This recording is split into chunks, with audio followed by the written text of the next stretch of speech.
The wind was a blade against Clara's face, sharp and relentless.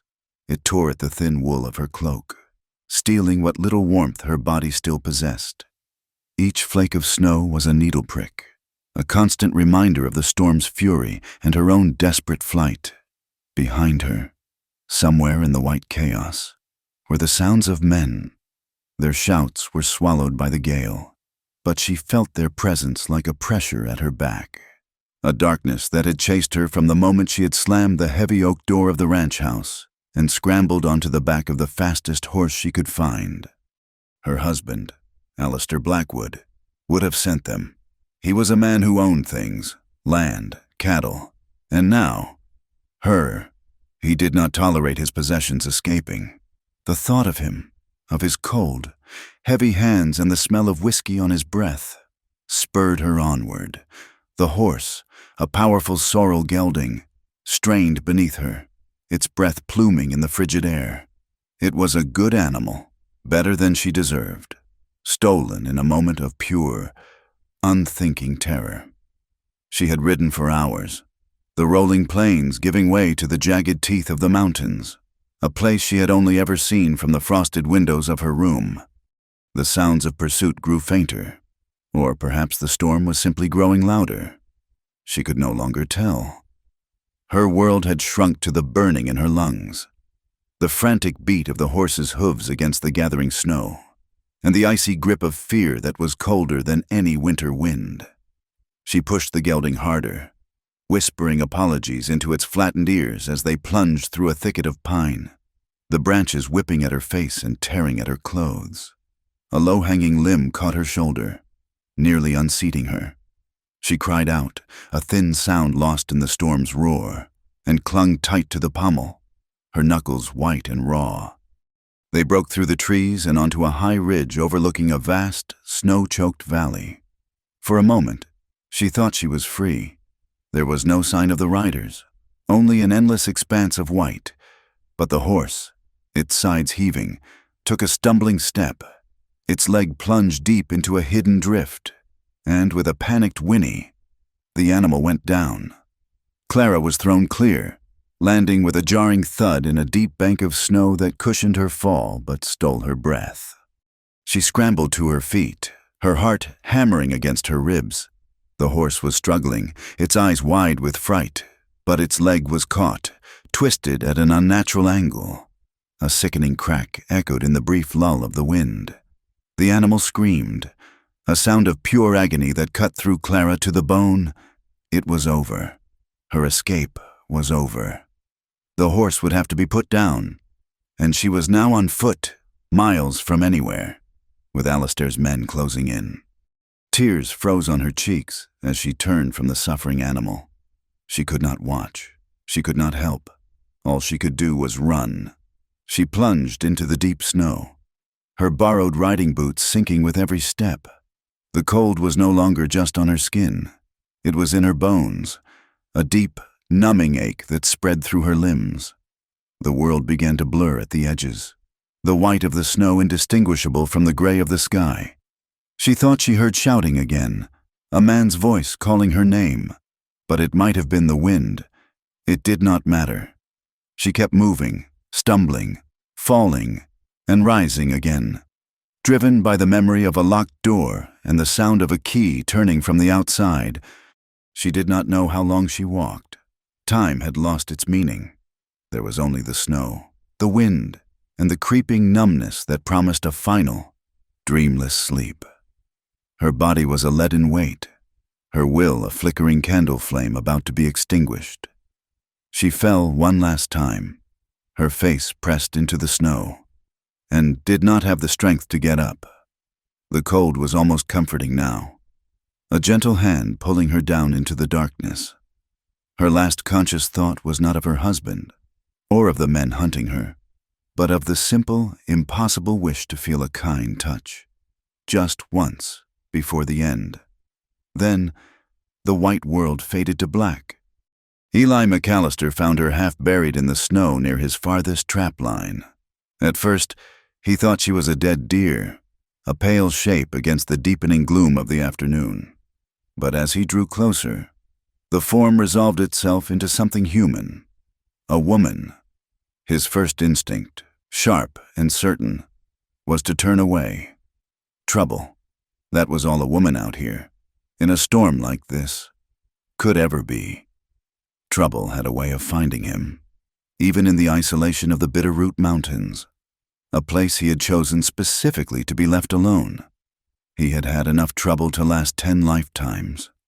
The scars on his chest and shoulder, hidden beneath his heavy sheepskin coat, were a testament to that. He stood over her for a long moment, the wind whipping his long, dark hair across his weathered face. She was young, her skin the color of milk glass, her lips a faint, alarming blue. A dark bruise was beginning to form on her cheek, a stark violet against the pallor of her skin. She was dressed in clothes too fine for this country, a dark woolen dress and a cloak, both torn and useless against the biting cold. A runaway, or worse.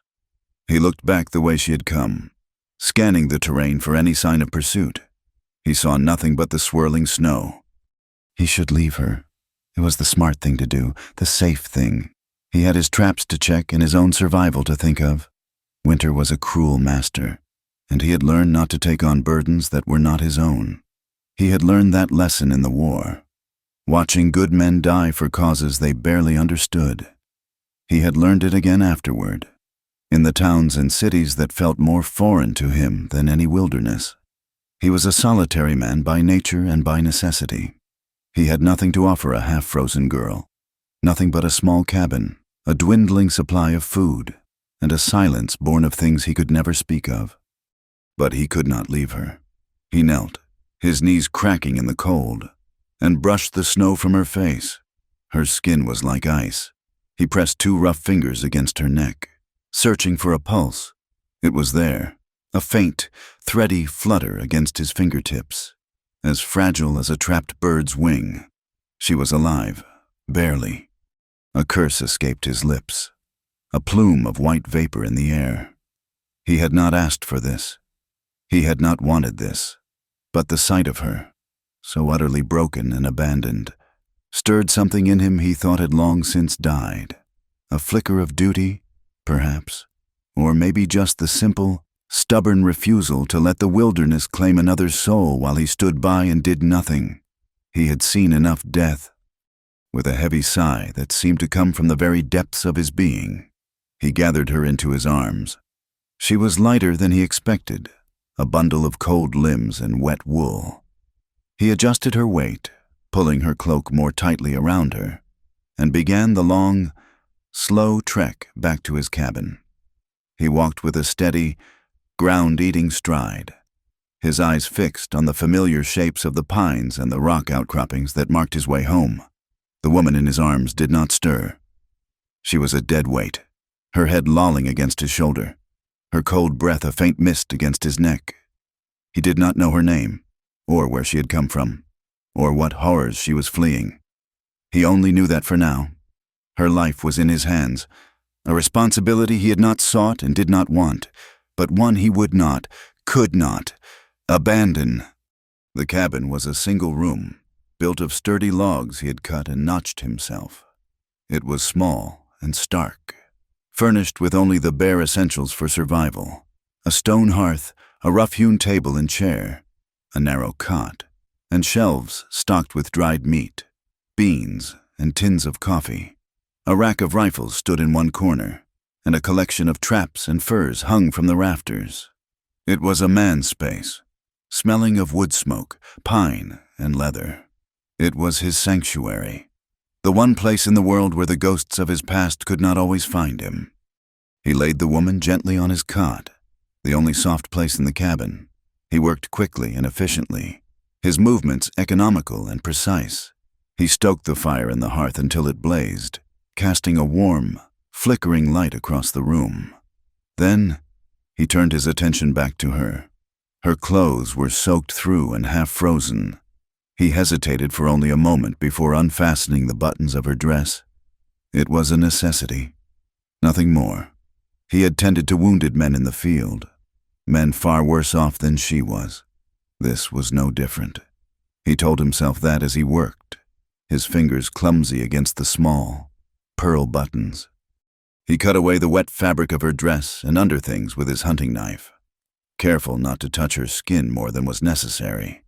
He saw the bruises then, a constellation of them across her ribs and back, some old and faded to a sickly yellow, others new and brutally dark. Anger, cold and sharp, rose in him. He had seen the work of cruel men before. It was a language he understood all too well. He covered her with his thickest wool blanket, tucking it tightly around her small frame. For 2 days, she did not wake. She drifted in a feverish state, sometimes murmuring words he could not understand, her body trembling beneath the blanket. Eli tended to her with a rough, silent care. He cleaned the cuts on her face and hands with whiskey and a clean rag, his touch surprisingly gentle for a man with such calloused hands. He brewed a thin broth from dried meat and herbs and managed to spoon some of it between her pale lips. He sat by the fire through the long nights, cleaning his rifles and listening to the sound of her breathing, a quiet, fragile rhythm against the howling of the storm outside. He did not sleep in the cot. He laid his bedroll on the floor by the hearth, a respectable distance from her. He found himself watching her, studying the lines of her face in the firelight. She was younger than he had first thought, perhaps not yet 20. Her hair, now dry and unbound, was the color of dark honey, and it fanned out across the rough pillowcase he had given her. Even with the bruises and the fever, there was a delicacy to her features, a fineness that spoke of a life far different from his own. He wondered what had brought her to this desperate pass. What kind of man would mark a woman so, and then send her out into a blizzard to die? The questions were a low hum in the back of his mind, but he pushed them away. It was not his business. He was just keeping her alive. Once the storm broke and she was strong enough to travel, he would send her on her way. That was all. On the morning of the 3rd day, he was crouched by the fire, stirring a pot of thin oatmeal, when he heard a small sound from the cot. He turned. Her eyes were open. They were a deep, clear blue, and they were wide with terror. She tried to sit up, a strangled gasp escaping her lips as she clutched the blanket to her chin. Her gaze darted around the small cabin, taking in the rough log walls, the rack of guns, and him. She looked like a cornered animal, ready to bolt or fight, though she had the strength for neither. "Easy now," Eli said, his voice low and raspy from disuse. He did not move from his spot by the fire, not wanting to spook her further. "You are safe here." The words seemed to have the opposite effect. She flinched as if he had struck her, and her eyes filled with a fresh wave of panic. She scrambled backward on the cot until her back was pressed against the cold log wall. "I do not want anything from you," he said, keeping his tone even and calm. He had learned how to talk to frightened horses, how to soothe them with a steady voice and slow movements. Perhaps it would work on a frightened woman as well. "You were near frozen in the snow. I brought you here to get warm." She stared at him, her breathing shallow and rapid. She did not speak. She just watched his every move. Her body tensed for an attack. He could see the questions in her eyes, the suspicion, the deep, ingrained fear of a man's presence. He understood. He had seen that look before, in the eyes of men who had survived things they should not have. He turned back to the fire and ladled some of the oatmeal into a wooden bowl. He set it on the table, along with a cup of water. "There is food when you are ready," he said. Without looking at her, he gave her space, letting the silence stretch between them. He picked up a piece of leather and a tool and began to mend a broken strap on one of his saddlebags. His movements deliberate and unthreatening. He made himself small, occupying only his corner of the room, letting her have the rest. The storm continued its assault on the small cabin. The wind shrieked around the eaves, and the snow beat against the single, small window pane like a shower of sand. For days, the world outside was nothing but a swirling vortex of white. Inside, the silence was almost as relentless. Clara, as she slowly regained some of her strength, realized she was trapped by the storm, and trapped with this strange, silent man. But as the hours bled into days, a new realization dawned on her. She was safer here, in this tiny, remote cabin with a stranger, than she had ever been in the sprawling, luxurious ranch house with her husband. Here, no doors were locked. No one's footsteps in the hall made her heart seize with dread. Here, there was only the quiet presence of a man who seemed to want nothing more than to be left alone. She spent most of her time on the cot, bundled in the heavy blanket, watching him. He moved with a quiet efficiency, wasting no motion. He chopped wood, tended the fire, cooked their meager meals, and worked on his gear, all with a focused intensity that seemed to block out the rest of the world.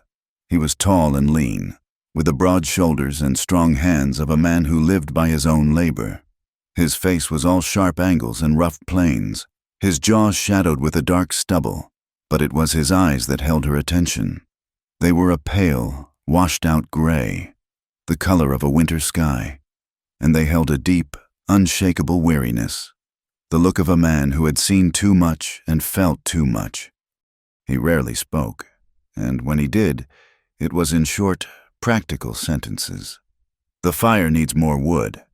There is broth. The storm is not letting up. He never asked her any questions. He never asked her name, or how she had come to be in the mountains. He seemed to accept her presence as he would a stray dog that had wandered into his camp, a temporary complication to be fed and sheltered until it could be sent on its way. On the 5th day, her hunger had become a sharp, gnawing ache. She watched as he prepared their dinner, slicing thin strips of dried venison into a pot of beans simmering over the fire.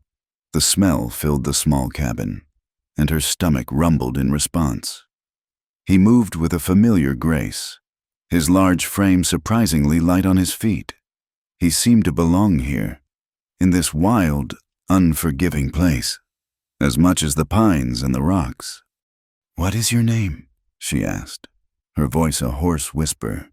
It was the first time she had initiated a conversation, and the sound of her own voice startled her. He stopped stirring the pot and looked at her, his expression unreadable in the flickering firelight. He seemed to consider the question for a long moment, as if deciding whether or not she had the right to ask it. "Eli," he said at last. He hesitated for another beat. "Eli McAllister." He turned back to the fire, and the conversation was over. But it was a start, a name. It made him more real, less of a shadow. It was a small piece of him, given reluctantly, but given nonetheless. That night, she could not sleep. The warmth of the cabin and the food in her belly had chased away the physical cold. But a deeper chill remained.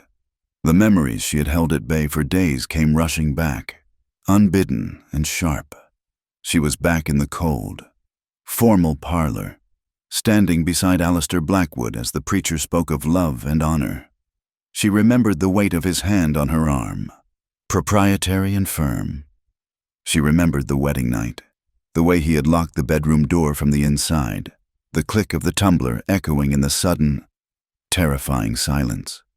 She remembered the feel of the expensive lace of her wedding gown tearing, the smell of his whiskey-soaked breath on her face. She remembered the pain, sharp and blinding, and the shame that followed. A thick, suffocating blanket.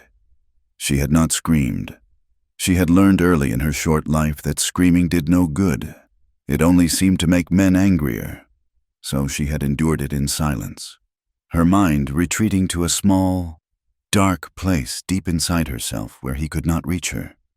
Tears slipped from the corners of her eyes and traced hot paths down her temples into her hair. She lay on the cot, her body rigid, her hands clenched into fists under the blanket. The man named Eli was asleep on the floor by the fire, a dark shape in the glowing embers. He was so close, yet a world away. He was a man, like her husband. He had the same strength, the same capacity for violence she saw in the rifles leaning against the wall.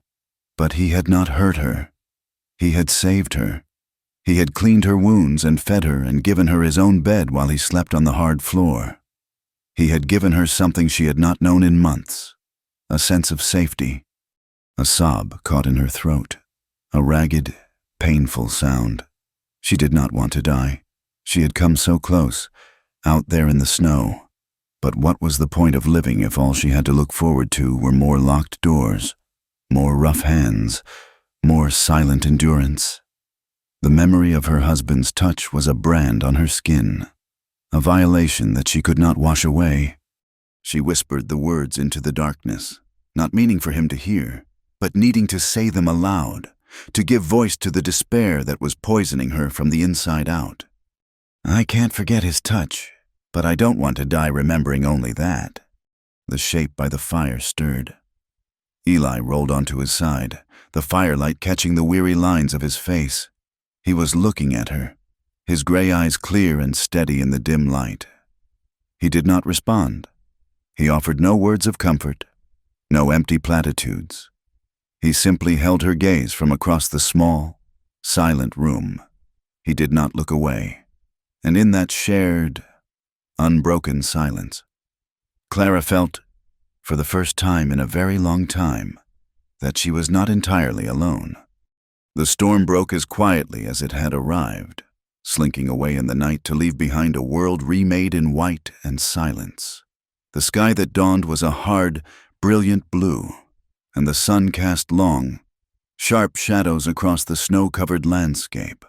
The silence was profound, broken only by the drip of melting snow from the cabin's eaves and the soft hiss of the fire. For Clara, the quiet was both a comfort and a weight. It was the quiet of safety, but also the quiet of utter isolation. Days began to bleed into one another, each marked by the same simple, repeating rituals of survival. The sun would rise, painting the snow in hues of pink and gold. Eli would wake first, moving with a practiced stillness that never disturbed her. He would stoke the fire, put on a pot of coffee, and then go outside to check his traps or chop more wood. Clara would watch him from the cot, bundled in his blanket, feeling like a ghost in his small, self-contained world. The most pressing reality of their existence was hunger. It was a constant, low ache in the pit of her stomach, a companion that grew more insistent with each passing day. Eli's winter stores, meant for one man, were now stretched thin between two. The meals became smaller, the portions more carefully measured. A few spoonfuls of beans, a thin slice of dried venison, a cup of weak, bitter coffee. They ate in silence, the sound of their spoons against the wooden bowls seeming loud in the quiet cabin. Clara saw the worry in the tight set of Eli's jaw, in the way he would stare out the window at the vast, empty wilderness. He never complained, never spoke of the dwindling supplies, but she saw it. He was sharing what little he had, and she knew, with a certainty that shamed her, that he was likely taking the smaller portion for himself. The silence between them began to thaw, slowly, like the ice on a frozen river. It happened in fragments, in small, tentative questions and answers offered up like rare treasures. One afternoon, as he was cleaning his rifle by the fire, the light caught the raised, puckered skin of a scar that ran from his collarbone down his chest, disappearing beneath his shirt. She had seen it before, when he had been tending to a cut on his arm, his shirt partially unbuttoned. She had seen another, thicker scar on his shoulder. They were old wounds, long since healed, but they spoke of a violence that she could only imagine. "How did you get those?" she asked, her voice barely a whisper. He stopped his work, his hands still on the cool metal of the rifle. He did not look at her, but his gaze went distant, focused on something far beyond the log walls of the cabin. She thought for a moment that he would not answer, that she had overstepped some unspoken boundary. "The war," he said finally, his voice flat and devoid of emotion. "A long time ago." He said nothing more, and she did not press him. But a few days later, as they were sharing a meager meal of watery stew, he spoke again, picking up the thread of the conversation as if no time had passed at all. "My brother, Thomas, he signed up first," Eli said, his eyes on the steam rising from his bowl. "He was younger than me, full of fire and ideas about glory. I went with him to look after him." A bitter, humorless smile touched his lips for a fleeting moment. "Did a poor job of it." He told her of the noise, the smoke, the constant fear. He spoke of a place called Shiloh, of a field that had been a peach orchard in the morning and a slaughterhouse by nightfall. He told her about an ambush in a narrow valley, the sudden, terrifying crack of rifles from the rocks above. He described the chaos, the shouting, the sight of men he had known for months falling around him like cut wheat. "Amos was right beside me," Eli murmured, his voice so low she had to strain to hear him. One moment he was there, reloading his rifle, and the next, he was not. I did not even hear the shot that took him. There was just silence where he had been. He finally looked at her, and his gray eyes were like polished stones, hard and empty. "Half my unit died in that valley. I was one of the ones who walked out. I have never been sure why." He fell silent then. The story finished. He had given her a piece of his past, a piece of his pain, and the weight of it settled in the small space between them. Clara did not know what to say. The horrors of her own life seemed small and private compared to the vast, impersonal butchery of a war. All she could do was nod, a small gesture of acknowledgement, of shared sorrow. It seemed to be enough. As her body healed, a restless energy began to grow in her. She could not bear to be idle, to be a useless burden. She tried to help. She offered to mend a tear in one of his shirts. But her hands, once skilled at fine embroidery, trembled so much she could barely thread the needle. The simple, domestic task felt alien to her now. Her fingers, accustomed to the delicate touch of silk and lace, were clumsy and weak. She was a lady, her father had always said, not meant for rough work. Now she was neither a lady nor a worker, just something in between, something broken. She tried to help with the cooking, but she was unfamiliar with the heavy cast-iron skillet and the open fire. She burned the cornbread one night, a cloud of acrid smoke filling the cabin. Eli had said nothing, had scraped off the worst of the char and eaten his portion without a word of complaint. But the shame of it burned in her cheeks. She felt like a child, useless and incompetent. The life she had known had not prepared her for this. It had prepared her to be an ornament, to be sold and displayed. It had not prepared her to survive. One morning, she followed him outside. The air was crisp and cold, the sun bright on the snow. He was splitting logs for the fire, his movements powerful and rhythmic. The axe rose and fell, and the wood split with a satisfying crack. He worked with an easy, focused grace, his body a well-oiled machine. "Let me try," she said, stepping forward. He stopped, the axe held loosely in one hand, and looked at her. A flicker of something, perhaps amusement, crossed his face. "This is not work for you." "I need to do something," she insisted, her voice stronger than she expected. "I cannot just sit and watch you do everything. I need to feel useful." He studied her for a long moment, his gaze taking in her slender frame and the fine wool dress she now wore, a spare one he had found in a forgotten trunk. He must have seen the determination in her eyes, because he finally gave a curt nod. "Stand back," he said. He chose a smaller log and set it on the chopping block. He handed her the axe.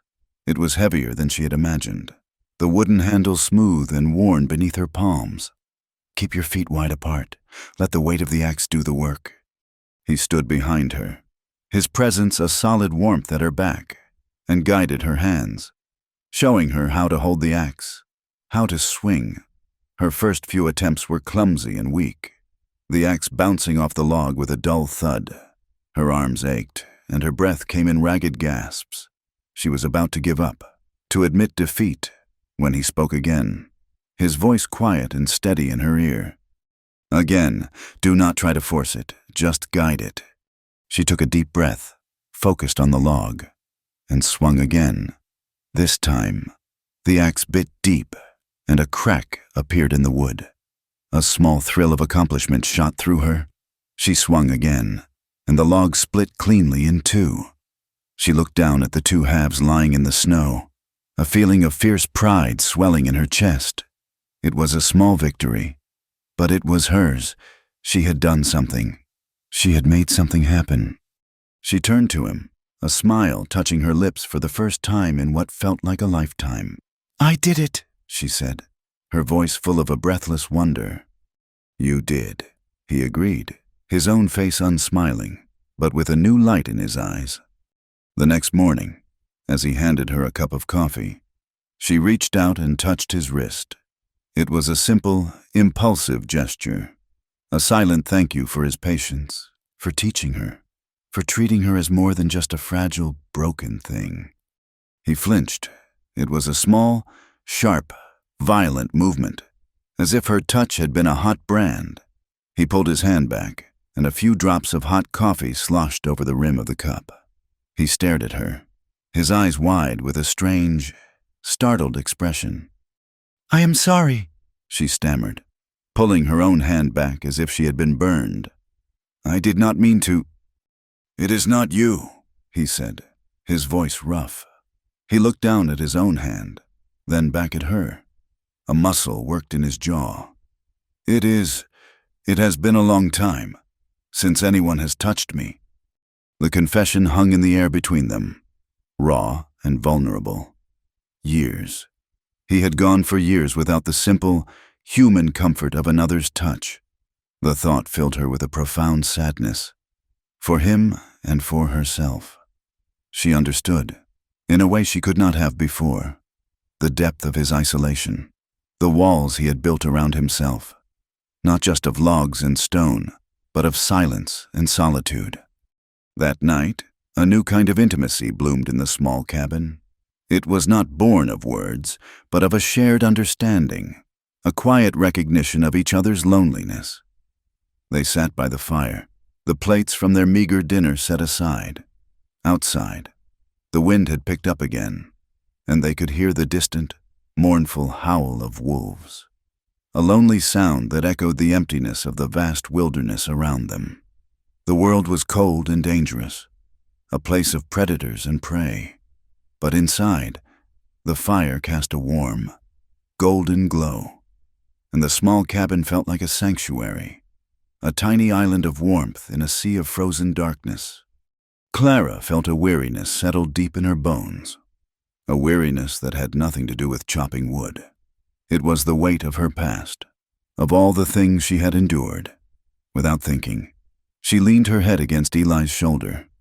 He tensed for a moment, his body going rigid, and she almost pulled away, afraid she had presumed too much. But then, slowly, he relaxed. He did not put his arm around her. He did not speak. He just sat there, a solid, unmovable presence beside her, and let her rest. She closed her eyes, breathing in the scent of wood smoke and pine that clung to his clothes. It was the first time in her life she had ever felt truly safe in the presence of a man. His silence was not threatening. It was a comfort. His stillness was not menacing. It was a source of strength. Here, in the quiet dark, she did not have to pretend. She did not have to be strong or brave or anything other than what she was, a tired, frightened girl who had run out of places to hide. The warmth of the fire and his quiet presence loosened something inside her, and she found herself speaking, the words spilling out in a soft, halting whisper. "My father, he was a good man," she began, her voice thick with unshed tears. "But he was not a good farmer.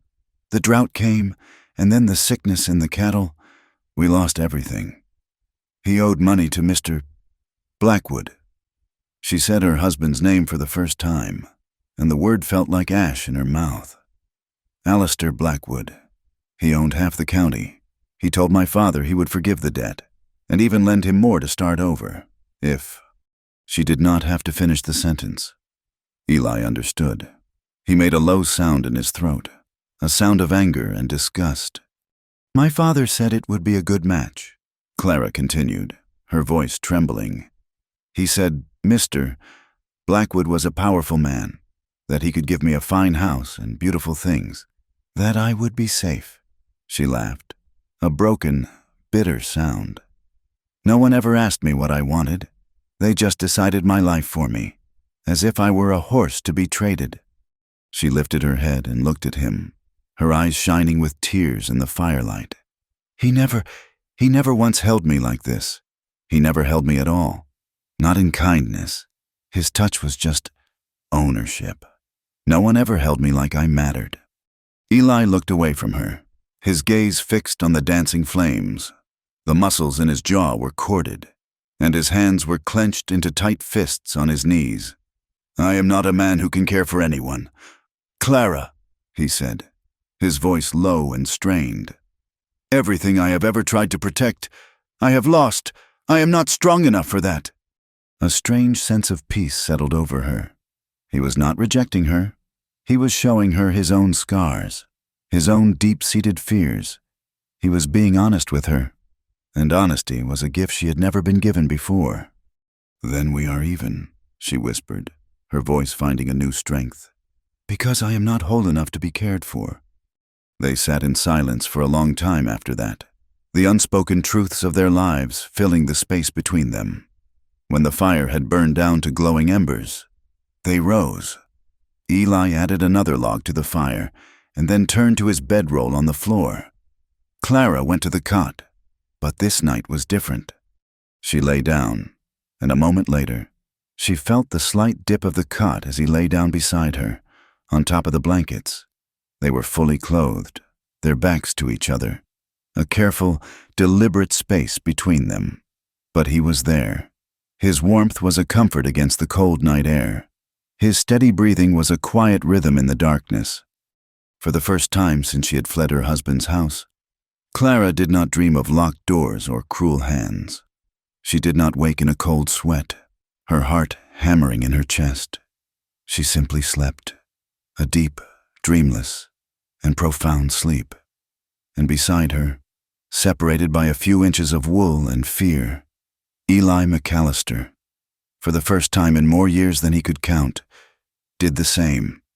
The wolves howled outside, but in the small, silent cabin, two broken people had found a fragile, fleeting peace, back to back against the darkness. The quiet days that followed were a strange mixture of peace and anxiety. In the daylight hours, Clara found a fragile routine. She chopped wood alongside Eli, her swings growing stronger and more confident. She learned to bank the fire at night so a few embers would remain in the morning. She learned the rhythms of the cabin, of Eli's quiet, solitary life. But at night, in the deep, consuming darkness of the mountains, her mind would race. She dreamed of escape, of a world beyond the snow-choked valley. She imagined walking into a town, finding work, starting a life that was her own. But the dreams were always soured by a rising tide of guilt. Leaving meant abandoning Eli to his solitude. A solitude she was beginning to understand was as much a prison as a sanctuary. And worse, what if she did not get away clean? Alistair Blackwood was not a man to forgive a slight. His reach was long, his memory for insult infinite. If his men were still searching, and they found her trail leading to this cabin, they would not simply take her back. They would bring ruin upon the man who had sheltered her. The thought was a cold stone in her gut. She had brought danger to his door, a danger he had never asked for. How could she leave, knowing she might be signing his death warrant? And how could she stay, knowing her presence was a constant threat? She was trapped not just by the mountains, but by the consequences of her own survival. The hunger grew worse. The last of the dried venison was gone, and their meals were reduced to a thin, tasteless porridge of ground corn and water. The gnawing emptiness in her belly was a constant reminder of their precarious existence. She saw the lines around Eli's mouth tighten, saw the way his eyes constantly scanned the mountainsides, searching for any sign of game. He grew more silent, the quiet in the cabin stretching taut with a new, sharper tension. One morning, he rose before dawn, his movements purposeful and grim. He took down his best rifle, a heavy Sharps that he cleaned with meticulous care. He checked his ammunition, his face set in hard lines in the dim light of the fire. "There are deer that sometimes winter in the lower valley," he said, his voice a low rumble. "I saw tracks a few days ago. I will be back before nightfall." He did not say, "I am going hunting because we are starving." He did not have to. The words hung in the air between them, unspoken but perfectly clear. Clara nodded, her throat too tight to speak. She watched him pull on his heavy coat and shoulder the rifle. At the door, he paused and looked back at her. For a moment, she thought he was going to say something more, something to ease the fear that had coiled in her stomach. But he only gave a slight, almost imperceptible nod. And then he was gone, a dark shape swallowed by the pre-dawn gloom. The cabin felt immense and empty without him. The silence, which had once been a comfort, was now a source of dread. Every creak of the logs, every skittering sound from the roof, made her jump. She imagined him out there, alone in the vast, cold wilderness. She imagined him falling, or being caught in a sudden storm. She imagined Alistair's men finding him. To keep the fear at bay, she threw herself into work.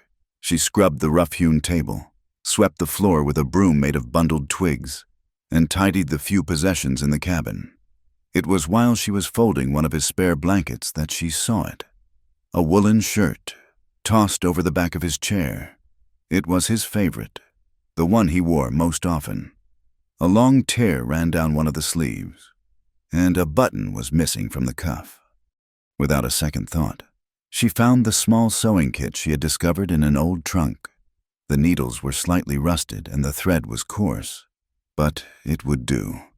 She sat by the fire, the shirt spread across her lap, and began to sew. Her hands were still not as steady as she would have liked, but she worked slowly, carefully, her stitches small and even. The simple, repetitive motion was calming.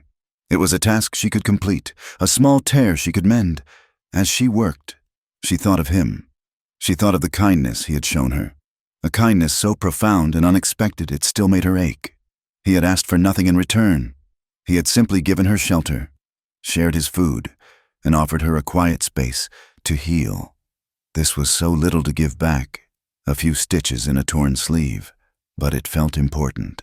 It was a way of saying thank you, a way of caring for him in the only manner she knew how. The sun was sinking low, painting the snow outside in shades of violet and rose. When he returned, she heard his footsteps, heavy with exhaustion, long before the door opened. He stepped inside, bringing a gust of cold air with him. He was covered in snow, his face grim and etched with fatigue. He did not look at her as he leaned the rifle against the wall. His movements were stiff, angry. "Did you?" she began, but the look on his face stopped her. "I hit one," he said, his voice flat and hard. "A doe, good size, but the shot was not clean. I tracked her for miles, lost the trail in the rocks as the light began to fail." He shrugged out of his coat and threw it onto a peg by the door. The unspoken words filled the cabin. He had failed. He had come back with nothing. The hunger would continue. He ran a hand through his damp hair. His shoulders slumped in defeat. He looked utterly spent, and a wave of compassion washed over Clara, so strong it almost brought her to her knees. He turned from the fire and his eyes fell on the shirt, neatly folded on his chair. He stopped. He stared at it, at the sleeve where the tear had been, now a neat, almost invisible seam. He looked at the new button she had sewn onto the cuff, a spare one she had found in the bottom of the sewing kit. He reached out and touched the sleeve, his rough fingers tracing the line of her stitches. He looked up at her, and his face was a mask of confusion and a raw, unguarded emotion she could not name. It was not anger. It was something deeper, something more painful. "Why would you do that?" he asked, his voice cracking on the words. The question caught her off guard. She had expected him to be pleased, or at least indifferent. She had not expected this sudden, fierce vulnerability. "The sleeve was torn," she said, her voice small. I was only trying to help. I did not ask for your help, he snapped, his voice rougher now. He took a step back from the chair, as if the mended shirt was a threat. The injustice of it stung her. Tears pricked at the backs of her eyes, tears of frustration and hurt. I know you did not ask, she said, her voice rising to meet his. But I cannot just sit here, useless, while you do everything. I cannot just take your food and your shelter and give nothing back. I have to do something. She took a ragged breath, the words tumbling out of her now. A confession born of desperation. Because I need to feel useful, or I will go mad in this silence. Her outburst seemed to break through his own turmoil.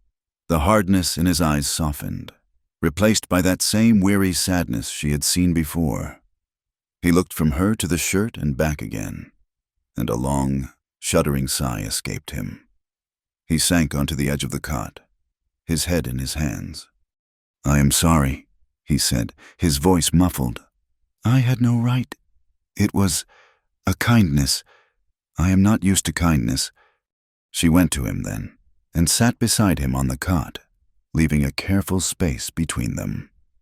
They sat in silence as the last of the light faded from the sky, and the cabin was filled with the warm, dancing shadows of the firelight. The anger and hurt had dissipated, leaving behind a fragile, aching tenderness. Do you miss it? He asked after a long time, his voice so quiet she almost did not hear him. Miss what? She whispered back. Being touched. The question was so direct, so unexpected, that it stole her breath. She thought of Alistair, of his heavy, possessive hands, and a shudder ran through her. But then she thought of Eli, of his rough but gentle fingers cleaning her wounds, of the steady warmth of his shoulder beneath her head.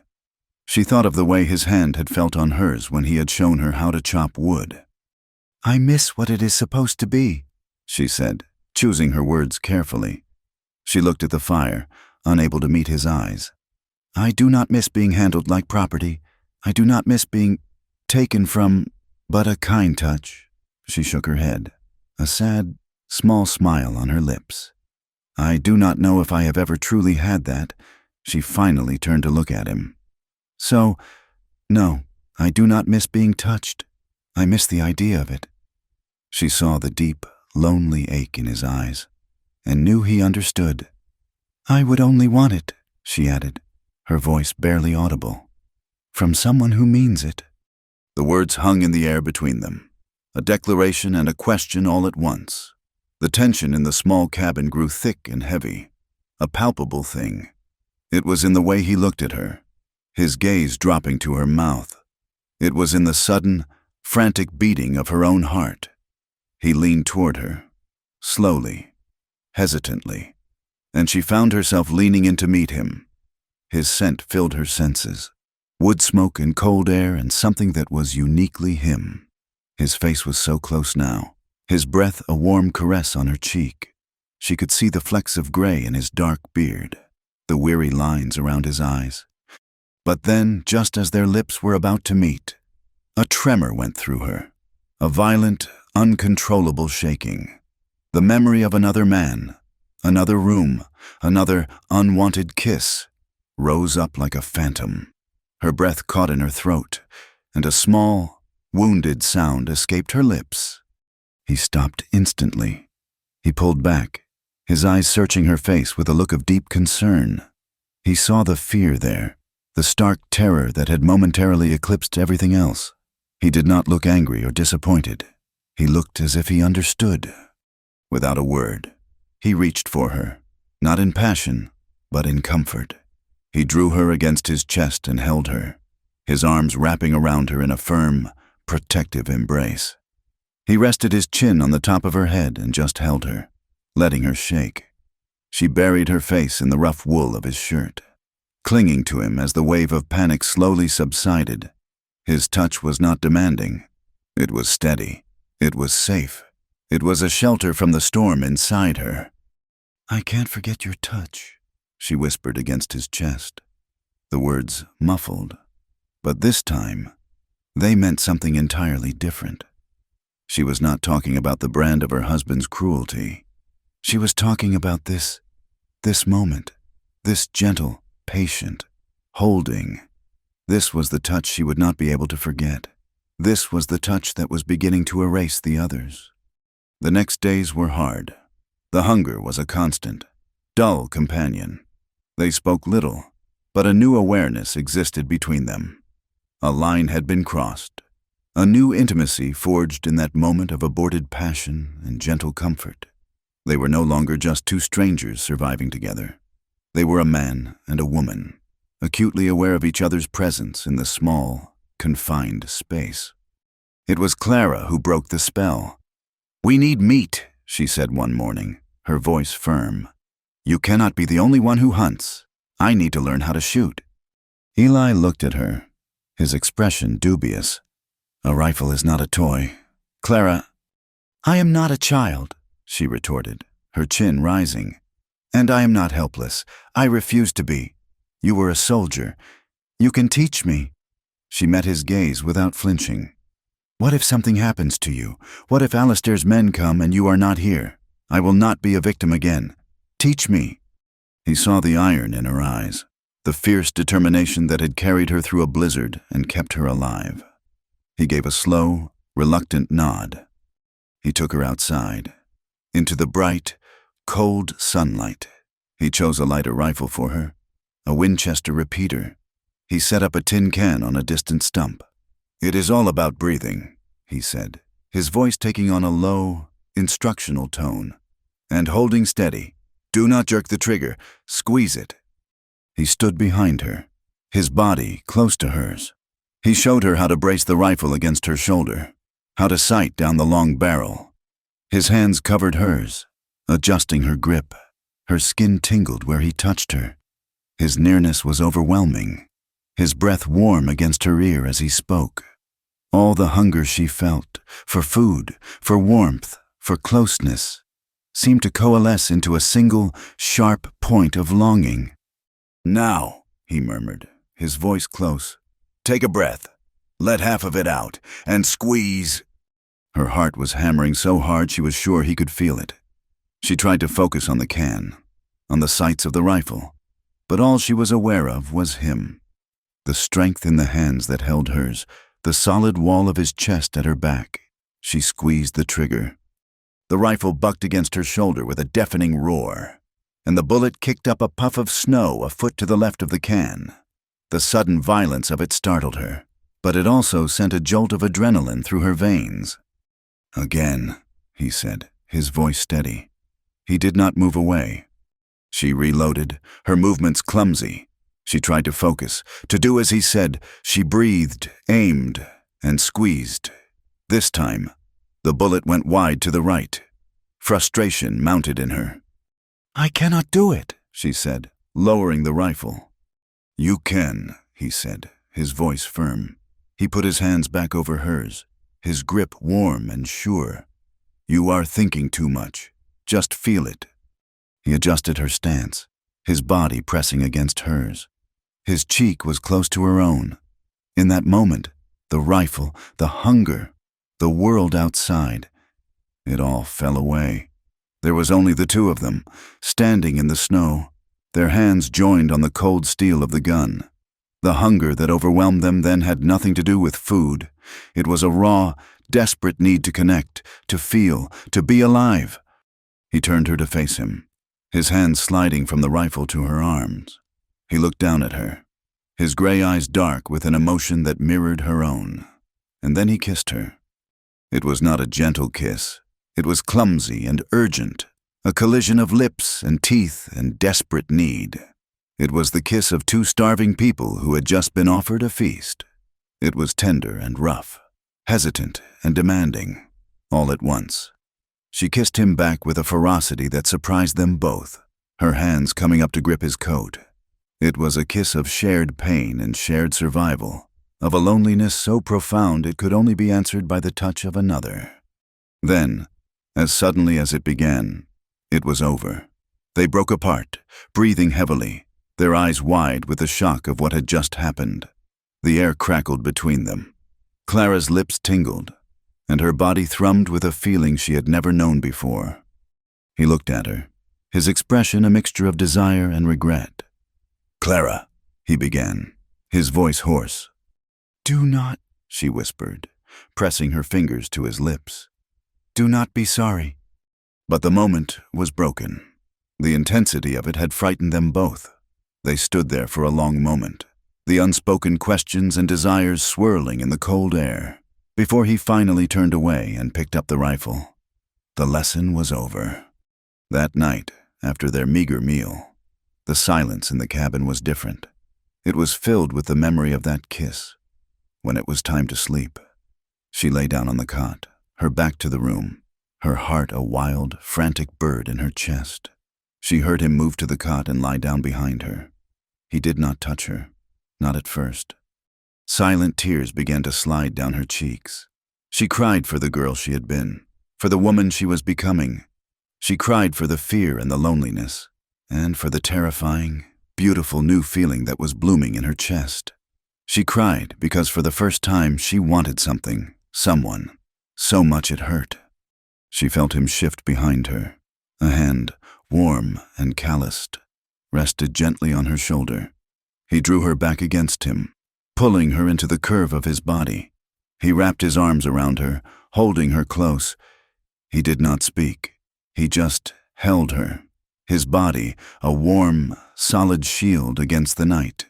She cried silently in his arms, and he held her until her tears were spent. They fell asleep like that, pressed together from shoulder to knee, two survivors clinging to each other in the dark, their hearts beating a fast, frightened, hopeful rhythm against each other's backs. The morning after the kiss was a landscape of unspoken things. The air in the cabin felt thicker, charged with a new and volatile energy.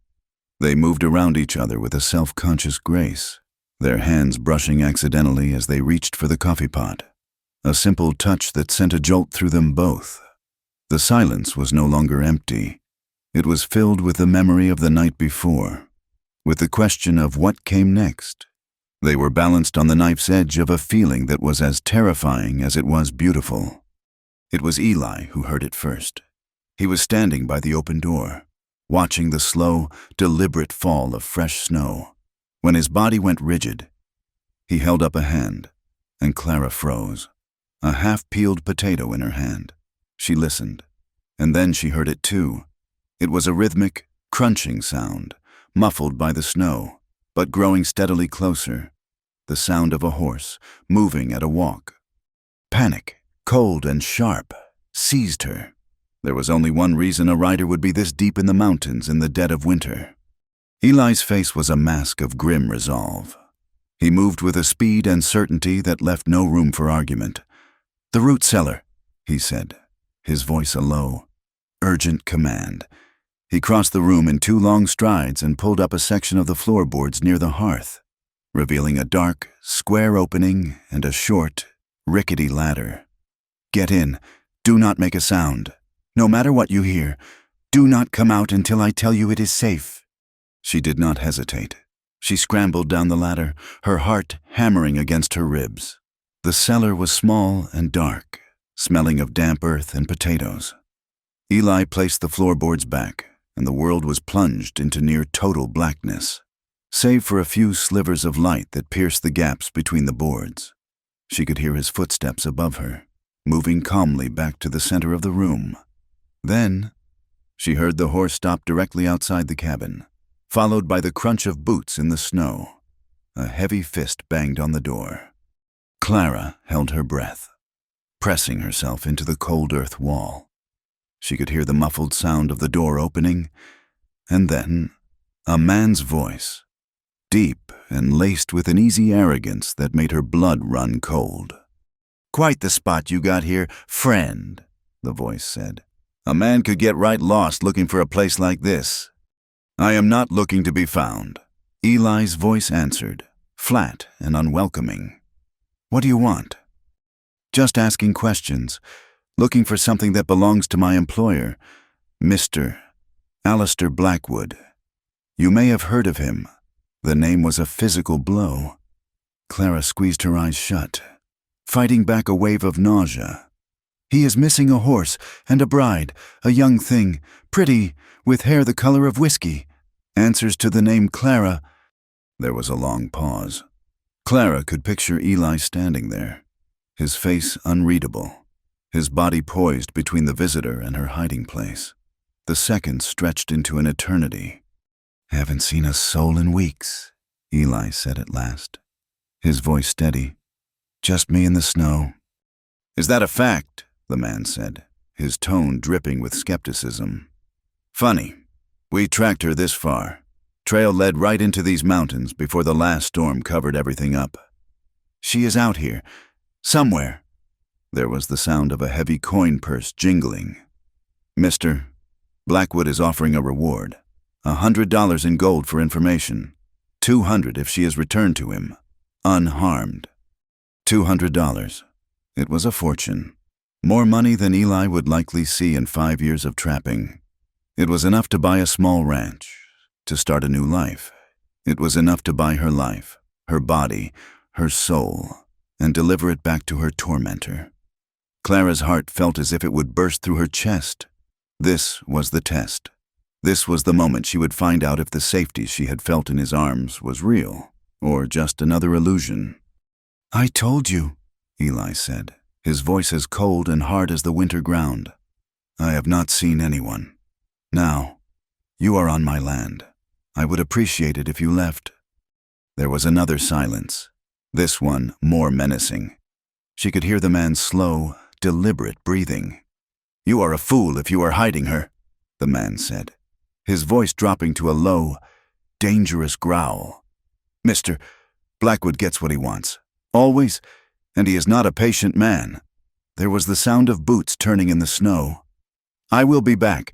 I will be checking all these little hideaways in the mountains. A man cannot stay hidden in these mountains forever.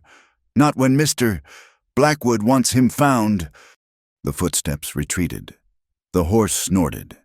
And then the rhythmic crunching began again, fading into the distance until it was gone. For a long time, there was only the sound of the crackling fire above her. Clara remained frozen in the dark, her body trembling with the aftermath of terror. Finally, she heard the floorboards shift. Light flooded the small space, and Eli's face appeared in the opening, his expression dark and troubled. "He is gone," he said. "You can come out." She climbed the ladder on shaky legs, her eyes blinking in the sudden brightness of the cabin. She looked at him, wanting to thank him, wanting to throw her arms around him. But the look on his face stopped her.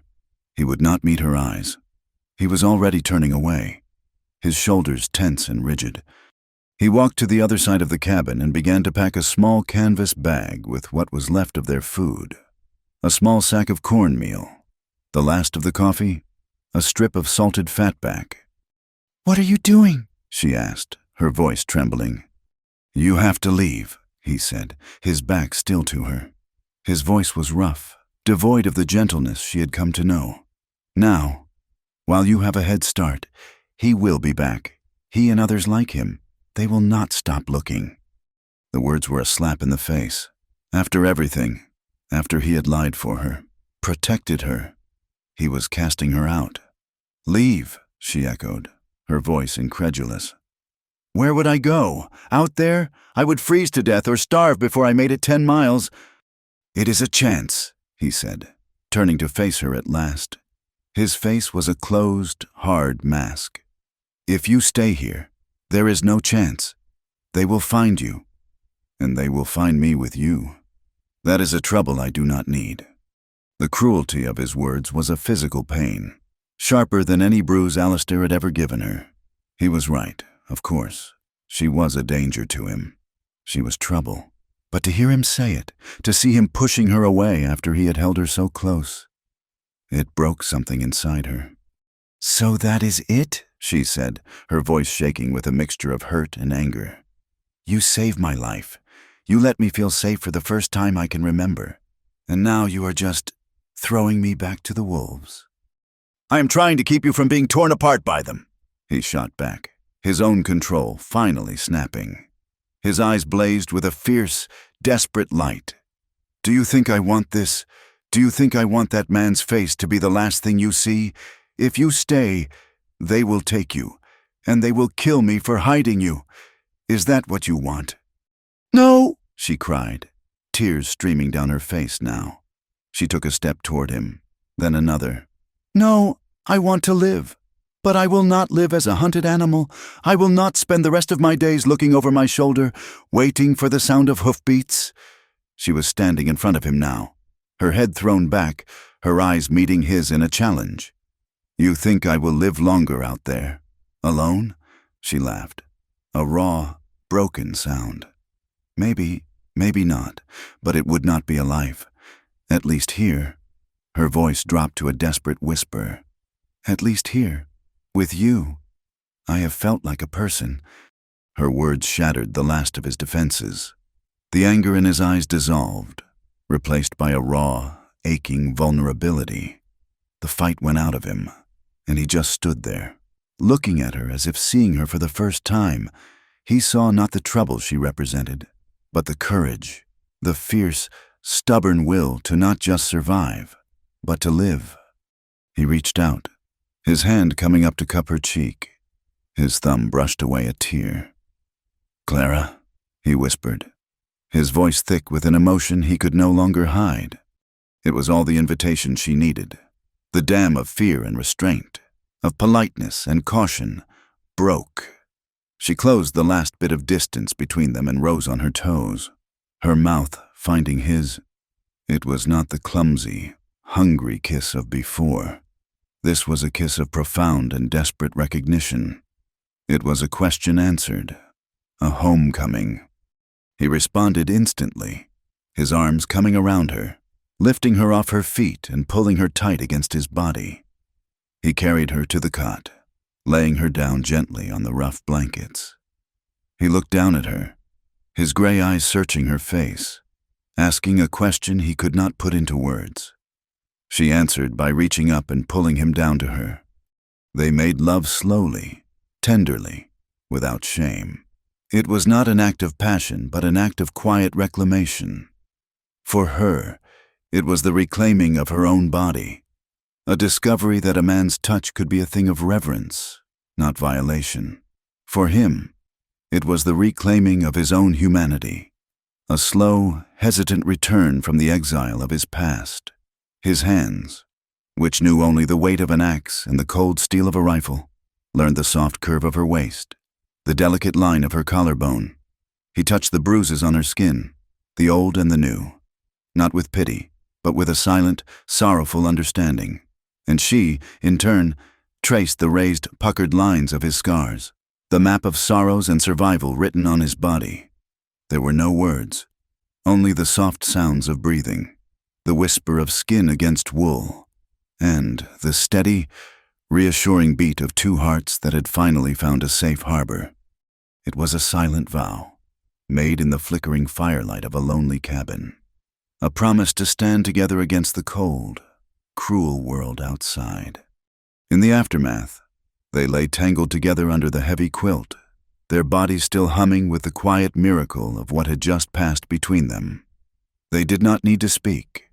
The silence was full and peaceful, a comfortable blanket that wrapped them in its warmth. They had seen the most broken parts of each other, and they had not turned away. The days that followed were different. The line between them had been erased. They were a unit, a team. The threat of Cutter's return hung over them, but instead of driving them apart, it bound them together. They began to prepare, not for escape, but for a siege. Eli's focus was sharp and intense. He spent his days outside, even in the biting cold, working with a grim determination. He built snares and deadfalls on the trails leading to the cabin, not just to catch game, but to slow down any approaching men. He sharpened his axe and his knives until they held a razor's edge. He taught Clara how to load and fire not just the rifle, but the small revolver he kept tucked in his waistband. He made her practice until her hands were steady, until she could hit the tin can on the stump 3 times out of 5.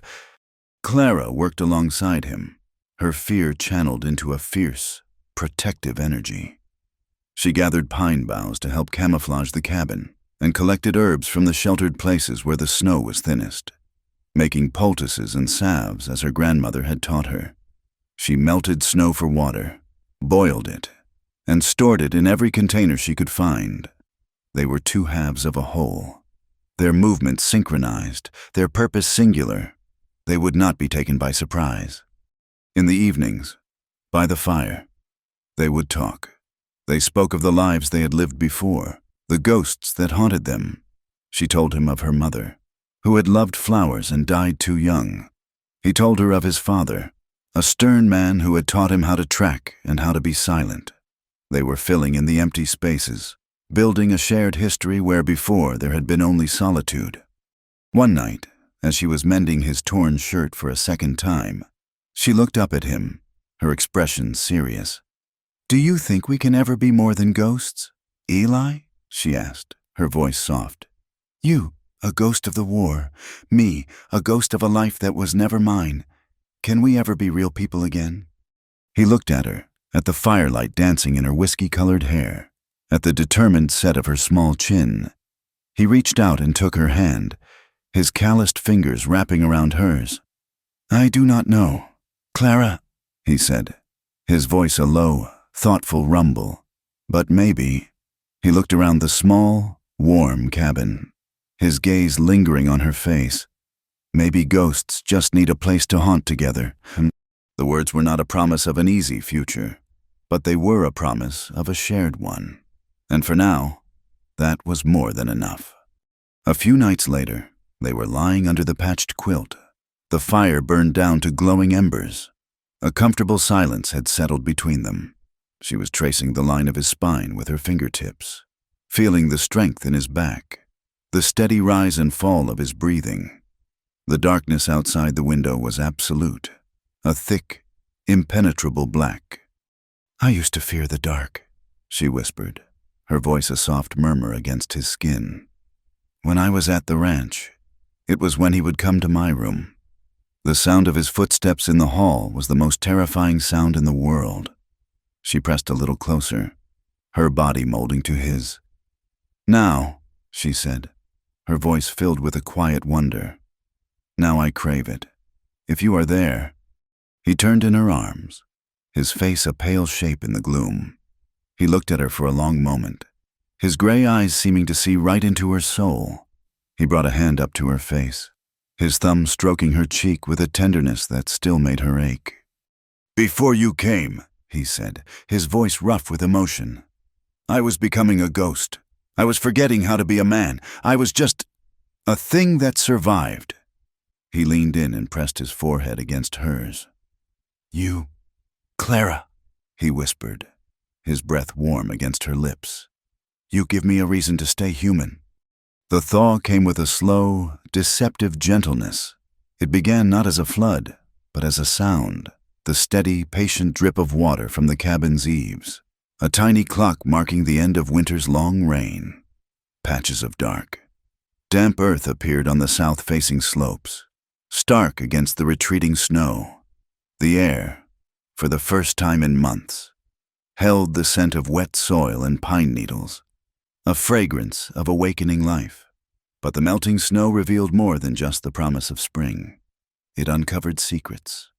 Eli saw the tracks one afternoon, returning from a fruitless check of his snares. They were not the delicate prints of a deer or the heavy tread of a bear. They were the scuffed, purposeful marks of shod horses, at least two of them, circling the valley at a distance. They were a week old, perhaps more, softened by the thaw, but they were undeniably there. A scouting party, men who knew how to search, how to wait. He said nothing to Clara when he returned to the cabin, but she saw it in the grim set of his jaw, in the way his eyes had gone cold and distant again. She saw him stand by the window for a long time, his gaze fixed on the ridgeline, a sentinel watching for an enemy he knew was coming. The next morning, she awoke to the quiet, metallic click of a rifle being oiled. Eli was sitting by the fire, a collection of weapons spread out on a blanket before him. The Sharps, the Winchester, his revolver, and a long, wicked-looking hunting knife. He was cleaning and loading each with a slow, deliberate focus that made a cold knot of dread form in her stomach. He was not just preparing. He was preparing for a finality she could not bear to name. He was building a wall of steel and gunpowder around their small sanctuary, and he intended to be the only man standing on it. She watched as he began to pack a small satchel for her, the same one he had packed once before to send her away. He put in a small bag of cornmeal, a block of salt, and a canteen of water. He added a handful of jerky he had made from a rabbit he had finally managed to snare. He was planning for her to run. He was not planning to go with her. The realization hit her with the force of a physical blow. He was going to fight. He was going to stay here and die, thinking it was the only way to buy her time, the only way to protect her. "No," she said, her voice a sharp crack in the quiet room. He did not look up from his work. "The snow is melting. You can follow the creek down the mountain. It will take you west, away from Blackwood's territory. With luck, you can make it to a mining camp or a town before the food runs out." "No," she repeated, walking over to him and standing between him and the fire. She planted her feet, refusing to be moved. "I am not leaving you."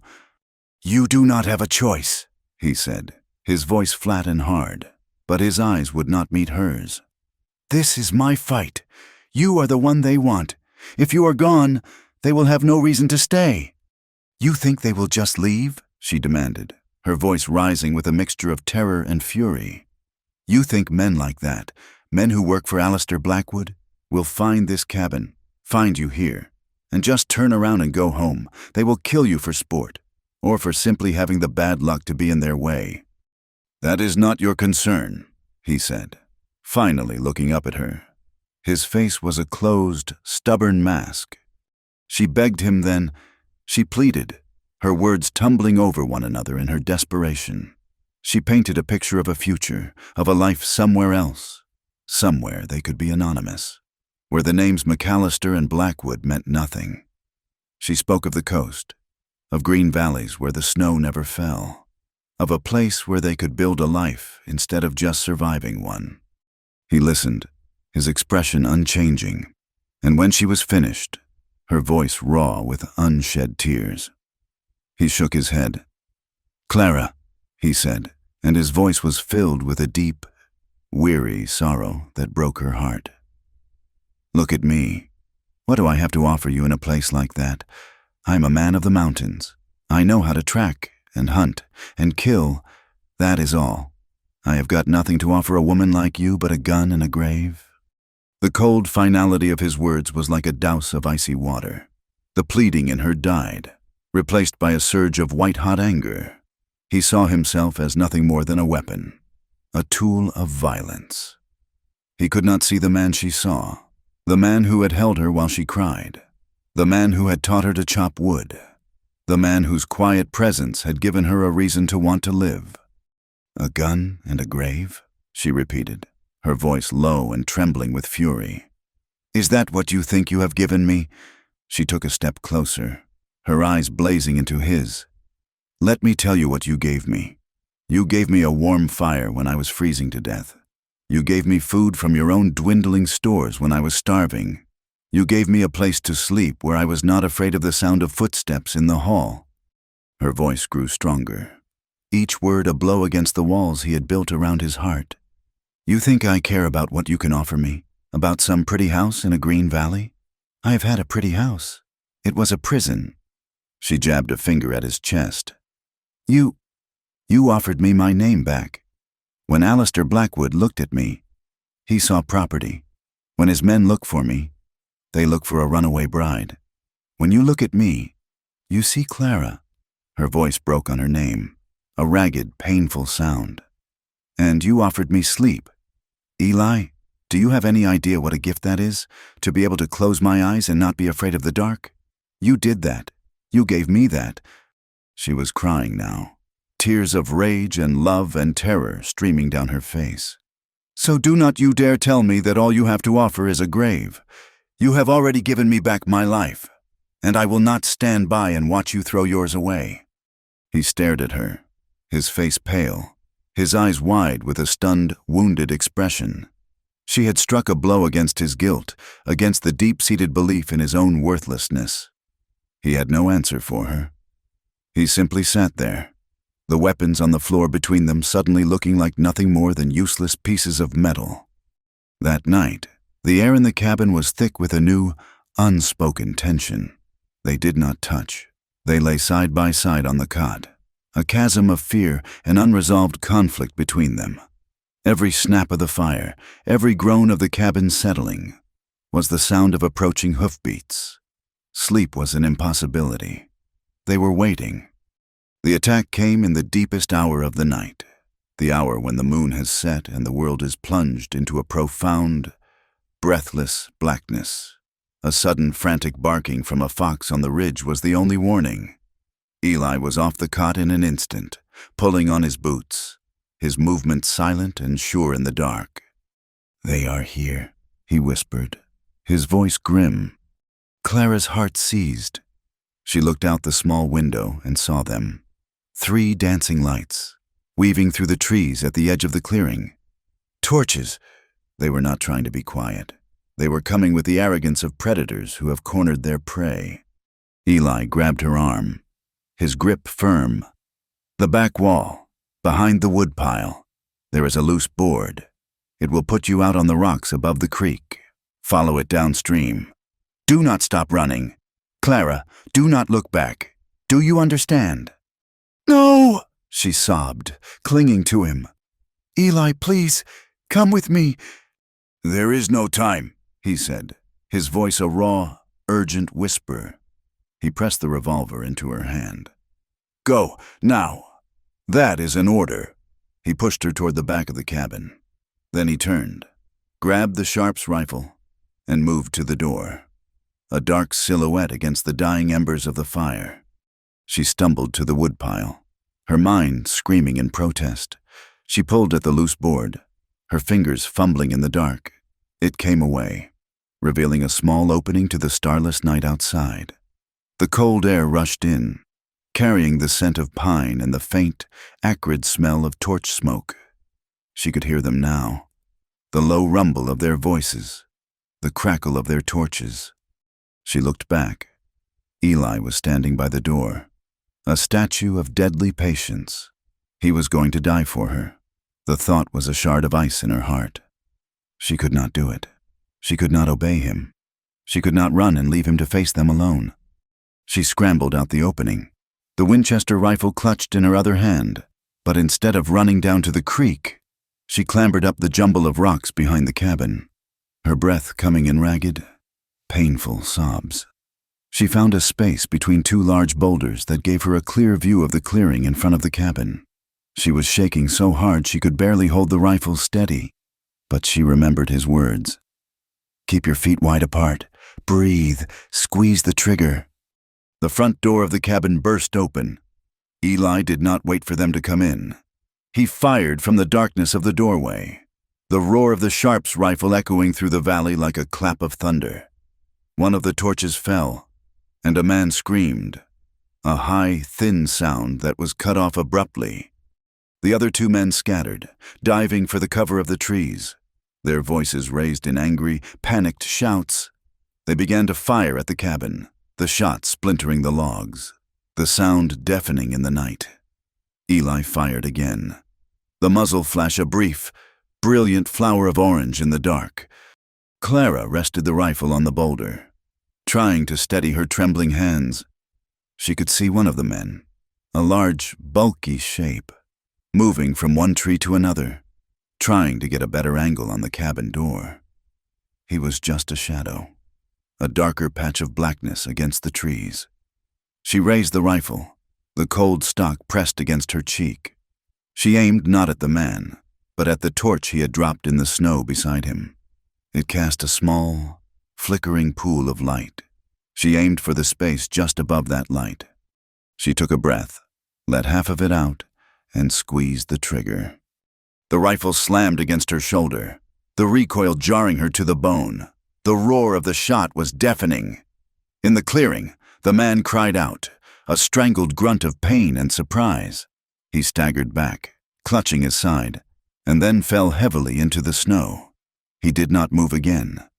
A terrible, ringing silence fell over the clearing.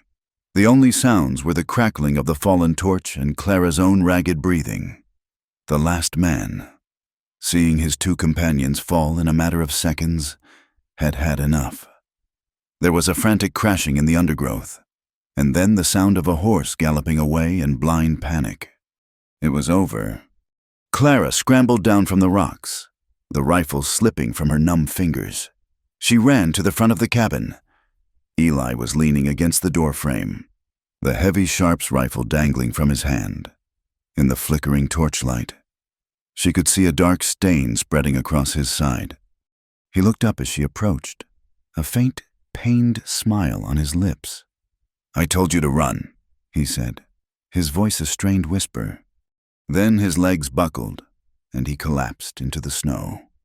"Eli!" she screamed. Rushing to his side, she fell to her knees, gathering him into her arms. He was bleeding. There was so much blood, dark and hot against the cold white of the snow. She pressed her hands to the wound, trying to stop the flow, but it seeped through her fingers. He looked up at her, his eyes clouded with pain. He tried to speak, but only a cough came out, a wet, rattling sound that terrified her. Panic, cold and absolute, washed over her. She could not lose him. Not now, not after she had just found him. She leaned down, her tears falling onto his face, mingling with the snow and the blood. "I told you I could not forget your touch," she sobbed, her voice breaking. "Do not make me forget your voice too. Please, Eli, do not leave me alone." His hand came up, weak and trembling, and touched her cheek. His eyes held hers, a silent promise passing between them. Then his eyes fluttered closed, and his hand fell away. But he was still breathing. A fierce, desperate strength surged through her. She would not let him die. She had fought for him, and now she would heal him. She wrapped her arms under his shoulders and began to drag him, inch by painful inch, back into the warmth and safety of the cabin. For days, the world shrank to the four walls of that small room. Time was measured not in sunrises and sunsets, but in the rhythm of Eli's breathing, in the changing of his bandages, in the slow, agonizing fight for his life.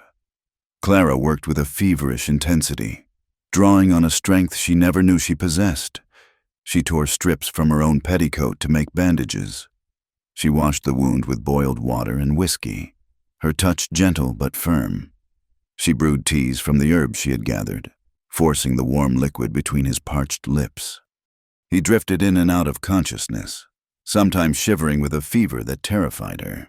Other times, lying so still, she would press her ear to his chest to make sure he was still breathing. In his delirium, he spoke of his brother, Thomas, of the noise and the smoke of battle. He spoke of his guilt, a deep, raw wound that had never healed. She sat by his side, holding his hand, her voice a low, constant murmur of comfort and reassurance. She told him stories of her childhood, of the farm before the drought, of her mother's garden.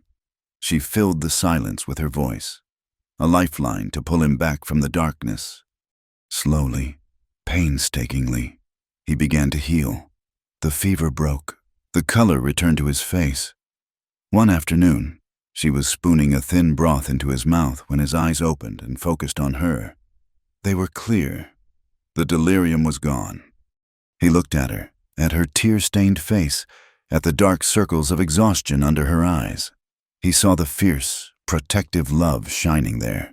He raised a hand, his touch still weak, and brushed a stray strand of hair from her forehead. "Clara," he whispered, his voice a dry rasp. She sobbed, a sound of pure, unadulterated relief, and laid her head on his chest. Being careful of his wound, he brought his arm around her, holding her close. Their bond, which had been forged in hunger and fear, was now sealed in blood and fire. It was unbreakable.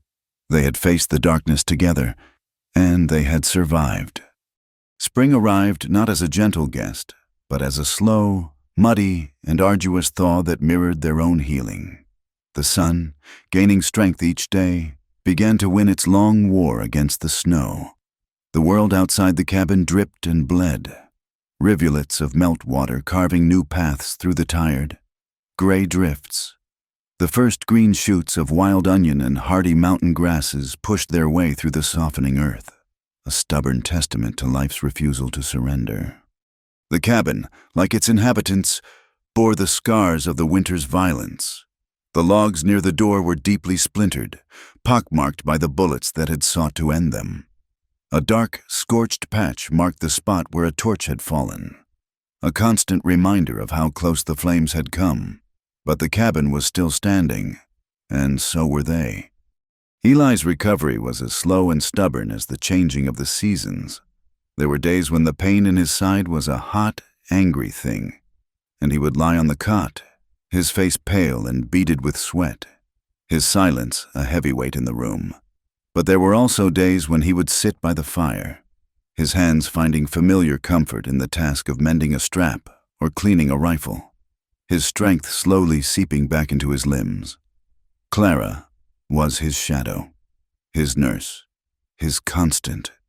She learned the landscape of his pain, knew when to bring him broth, when to change his bandage, and when to simply sit in silence beside him, her presence a steady, reassuring anchor. As his body mended, a new and more difficult wound was exposed, the deep, ingrained guilt that was the bedrock of his soul. He had survived, but he had failed, in his own mind, to protect her. She had been forced to take up a rifle, to take a life, because of him. He would watch her as she worked, her movements now confident and sure, and a look of profound sorrow would cross his face. He had pulled her into his world of violence, and he did not know how to lead her out of it. It was Clara who finally broke the spell of their convalescence. One morning, as the sun streamed through the window, illuminating the dust motes dancing in the air, she stood before him, her hands on her hips, her expression one of unwavering resolve. "We have to leave, Eli," she said, her voice quiet but firm. He was sitting at the table, carefully sharpening his hunting knife. He did not look up. "Leave?" he repeated, his voice a low rumble. "This is my home." "It was your home," she corrected gently. "Now it is a battlefield. It is a grave. It is a place where bad men came looking for me. They will come back. Or Alistair will send others. We cannot stay here, waiting for the next attack." "There is nowhere to go," he said, his voice flat. He tested the edge of the knife against his thumb. "The world outside this valley is not a kinder place." "I am not looking for a kinder place," she insisted, her patience wearing thin. "I am looking for a different place, a new place, somewhere we can start over, somewhere no one knows my name, or yours." She saw the hesitation in his eyes, the deep, familiar reluctance. It was the same argument they had had before, but this time she would not be denied. She would not let him retreat back into the fortress of his solitude. "You are still weak," he argued, finally looking at her. The journey would be hard. "And what is this?" she countered, gesturing around the scarred cabin. "Sitting here, waiting for death to come knocking. Is that not hard?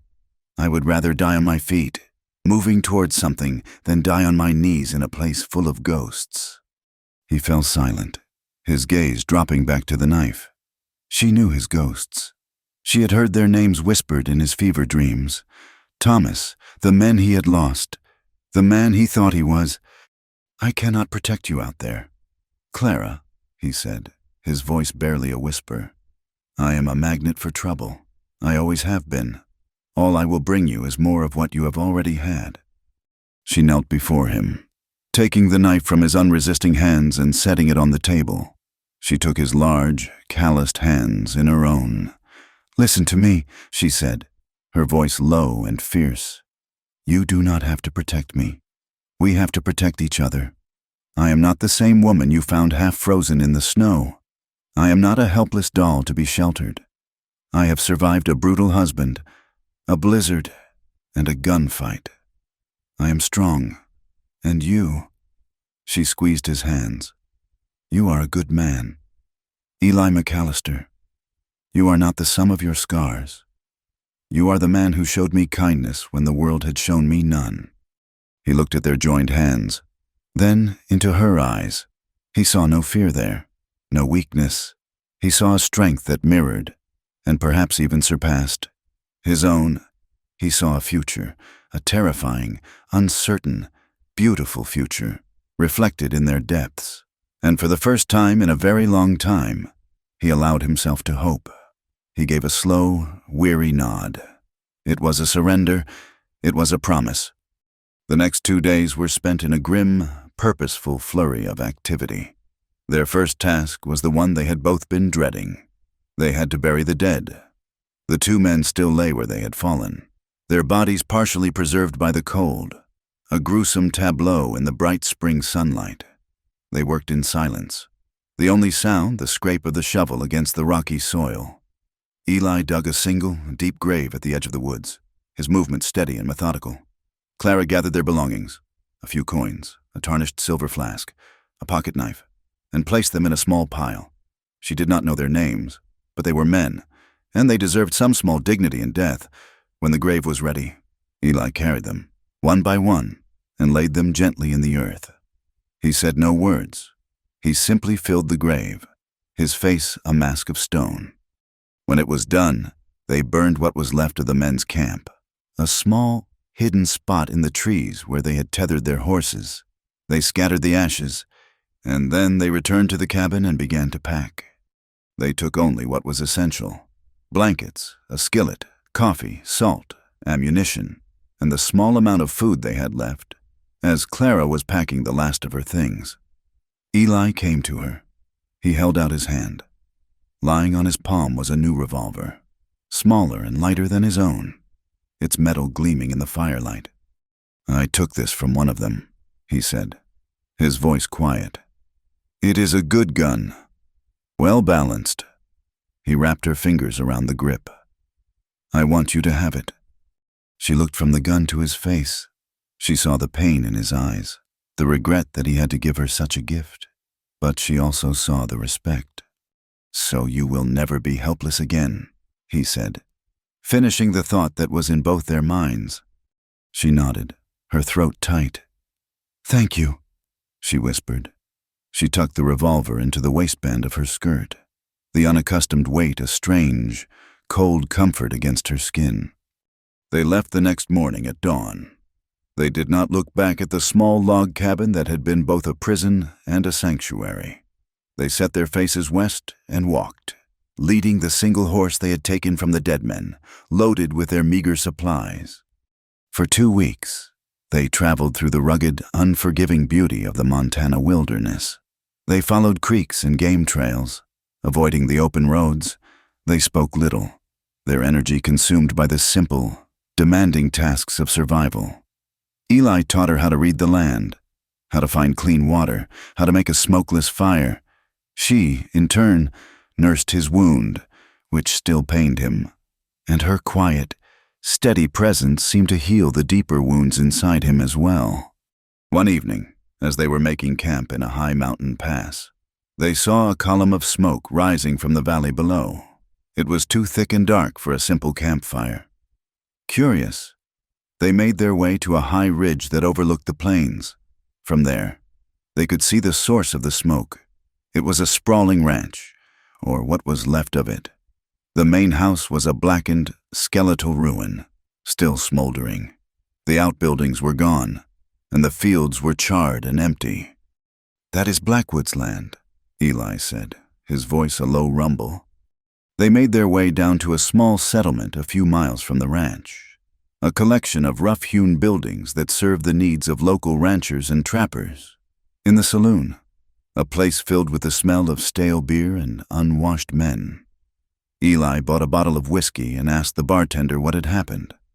The man, a portly fellow with a drooping mustache, was happy to share the news. Alistair Blackwood, he said with a grim chuckle. He finally picked a fight with the wrong man. Got into a land dispute with a cattleman from down Texas way. The Texan did not take kindly to Blackwood's methods. Came in the night with a dozen riders. Burned the whole place to the ground. "And Blackwood?" Eli asked, his voice carefully neutral. The bartender polished a glass with a dirty rag. "He tried to make a fight of it. They found him in the ashes of his house, a bullet in his chest. No one is shedding any tears, I can tell you that. The man was a devil." Eli and Clara left the saloon and walked back to their camp in silence. The news settled over them, not with a sense of triumph, but with a quiet, profound sense of release. The ghost that had haunted her, the long shadow that had driven her into the wilderness, was gone. Justice, in its own brutal, frontier fashion, had found Alistair Blackwood. They were truly free. They crossed the border out of Montana a week later and found themselves in a small, dusty town that clung to the side of a mountain. It was a place of new beginnings, filled with miners and merchants and drifters, all seeking their fortune, all trying to outrun their past. It was a perfect place to disappear. They sold their furs and the extra horse for a respectable sum of money. With it, they rented a small, clean room above the town's general store. It had a real bed with a soft mattress and a window that looked out over the main street. It was the first time in months they had slept under a proper roof.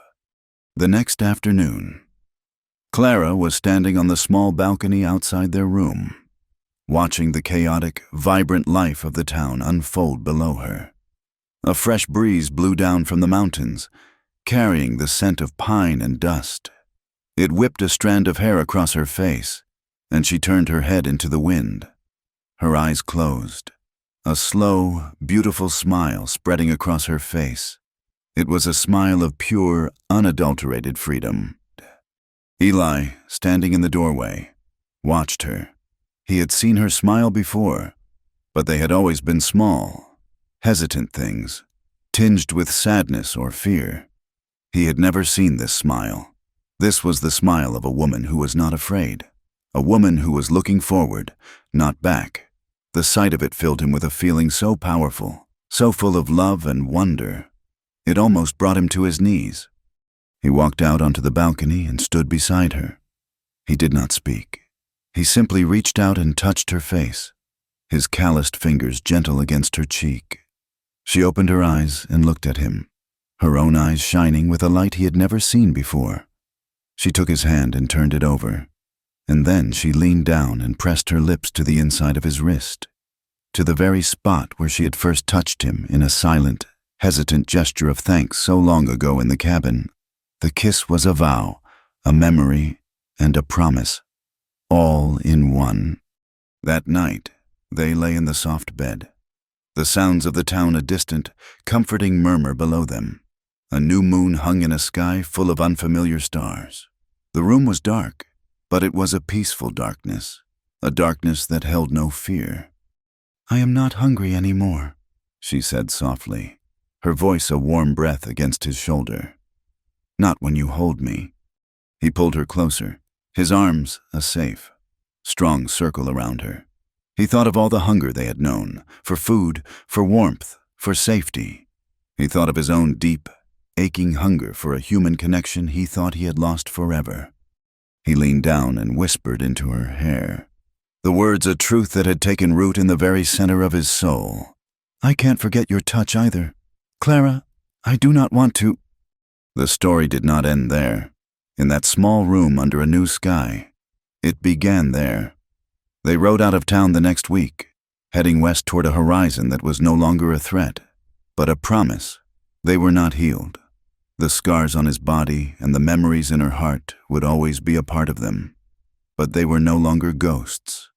They were survivors, riding together toward an unknown future. Their hands clasped tight, their path illuminated not by the harsh glare of the past, but by the soft, steady light of a shared and hard-won hope.